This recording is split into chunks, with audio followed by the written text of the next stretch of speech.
እንዴት ናችሁ? ይህ የፈለገ ኪን ፕሮግራም 23ኛው መድረክ ነው። ፈለገ ኪን በኢትዮጵያ አይነ ስውራን ብሔራዊ ማህበር እየተዘጋጀ ከበጎ ፈቃደኛ አባላት ጋር የሚቀርብ ወርሃዊ የስነ ጽሁፍና የሙዚቃ ፕሮግራም ነው። አክብራችሁን ስለመጣችሁ እናመሰግናለን። አሁን ወደ ስነ ጽሁፍ ስራዎቻችን እንመለሳለን። ዮናስ ገረመው እና ውዴ አጥናፉ። አመሰግናለሁ። አልነበረም ይላል።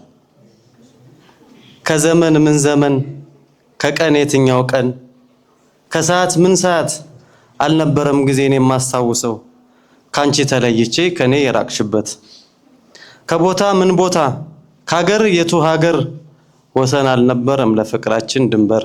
የትም የትም ብሄድ ወንዙን ብንሻገር አልነበረም ያልተጓዝነው መንገድ፣ ያልወጣነው ዳገት፣ ያላየነው ተድላ። ሲዘከር ፍቅራችን ዘመኑ ሲሰላ አልነበረም ደግሞ እንደኔና አንቺ ፍቅርን ያጣጣመ፣ በፍቅር ያዜመ፣ ፍቅርን ተመርኩዞ በጽናት የቆመ አልነበረም። አይመሽም አይነጋ ከቶ ሳንለያይ፣ ሌት በጨረቃ ቀንም በፀሐይ አልነበረም ወዳጅ ከኔና አንቺ በላይ። ቢቸግረን ጎመን ከሞላልን ሽሮ፣ ተርበን አናውቅም ስጋ መንፈሳችን አንድ ላይ ተጣምሮ አልነበረም። አልነበረም ቦታ አልነበረም ጊዜ፣ የተራራቀበት ጠረንሽ ከወዜ። ይሰግናል። እዚህ መድረክ ላይ ለመጀመሪያ ጊዜ ነው የታደምኩት። አመሰግናለሁ። የኔ ግጥም በእንግሊዝ ኳስ ጣጣ ይላል። እግር ኳስ ጥሩ ነው፣ እጅግ ያስደስታል፣ አካልን አዝናንቶ አይምሮን ያነቃል። የዓለም ሕዝብ ቋንቋ ነው፣ ሁሉንም ያግባባል። ብቻ ዘንድሮ ላይ የእንግሊዝ ኳስ ጣጣ በየቤቱ ገብቶ እናያለን ሁሌ ሰው ከሰው አጋጭቶ።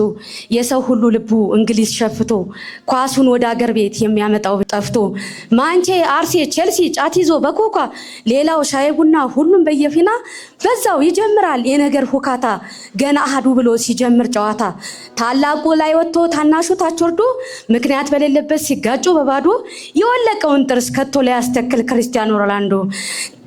በእንግሊዝ ኳስ ጣጣ ሆስፒታል ብተኛ፣ ብርቱካን አሲዞ አይጠይቅህ ኩኛ። በእንግሊዝ ኳስ ጣጣ ብትገባ ወህኒ፣ ላንተ ዋስ ቢሆንህ አይመጣ ሮድሪ። ስለዚህ ወዳጄ እንግሊዝ ለእንግሊዝ ቢፋለጥ በኳስ ረብሻ ቢመጣ፣ የደገፍከው ቡድን ቢያሸንፍ ምንም ላታመጣ።